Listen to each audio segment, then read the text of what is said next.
বাইরে কালটা ভিতর কালো সেই বল আমি চিনতে পারলাম না ও বড়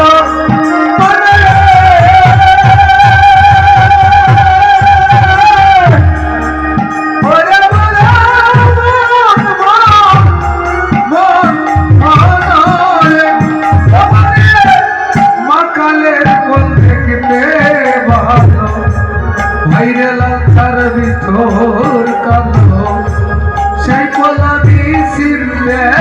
পারলাম না ওই আমি